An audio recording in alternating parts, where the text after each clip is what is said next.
या ठिकाणी पिंपळकोटा ते दरेगाव रोडवर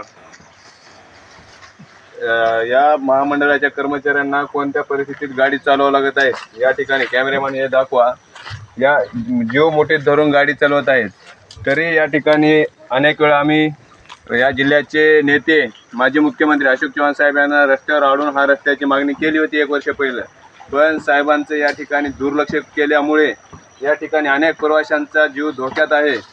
अनेक वेळा आम्ही या रस्त्याची मागणी वारंवार PWD जिल्हा परिषद या सर्व ऑफिस यांच्याकडे आम्ही या रस्त्याची मागणी केलेली आहे, पण वारंवार शासनाने व लोकप्रतिनिधींनी या रस्त्याकडे दुर्लक्ष केल्यामुळे आज या ठिकाणी बस येऊन ऑटोमॅटिक इथं अटकलेली आहे।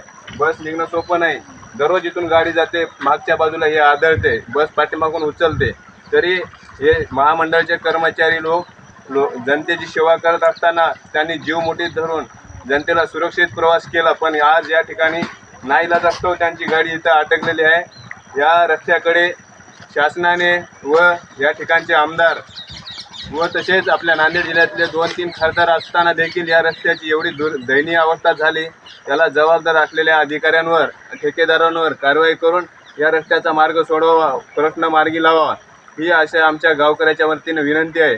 वारंवार आम्ही हा रस्त्याचा प्रश्न उचलत आहोत। ग्रामपंचायतने एक मुरमाचं टिप्परसुद्धा या ठिकाणी टाकून या रस्ता सुरळीत केलेला नाही। या लोकांना फक्त पैसे खाण्यासाठी वेळ असतो, या जो जनतेच्या हिताचा आहे त्याच्याकडे का वेळ दिला जात नाही, याचा सर्व जनतेने पण विचार केला पाहिजे। इथून आमच्या माता भगिनी दिवाळीच्या वेळेस गाडीवर जात असताना 2 गाड्या पण पडल्या होत्या पाण्यामध्ये, तरी याला जबाबदार कोण आहे? फक्त मतापुरतं तुम्ही जनतेचा वापर करता का? हे असा या ठिकाणी या गावातील नागरिकांना प्रश्न उपस्थित होतो।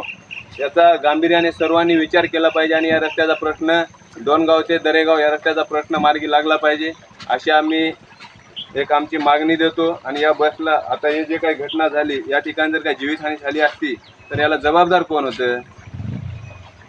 याकडे सर्वांनी लक्ष दिलं पाहिजे, तरच याच्या पुढे जर या रस्त्याचा प्रश्न नाही सुटला तर इथून काही पक्षाचे लोक पण जातात, काही जिल्हा अध्यक्ष जातात काँग्रेस भाजपचे, त्यांना पण विनंती आहे तुमच्या गाड्या या रस्त्यावर फुटू शकतात आमच्या रस्त्याचा जर प्रश्न नाही मार्गी लागला तर। आणि काल तहसीलदाराची गाडी फुटली, येणाऱ्या काळामध्ये आमदार खासदार यांच्या गाड्या फोडल्याशिवाय आम्ही हे पिंपळकोटावासी शांत बसणार नाही। आमचा प्रश्न सोडवणं हे तुमची जबाबदारी आहे।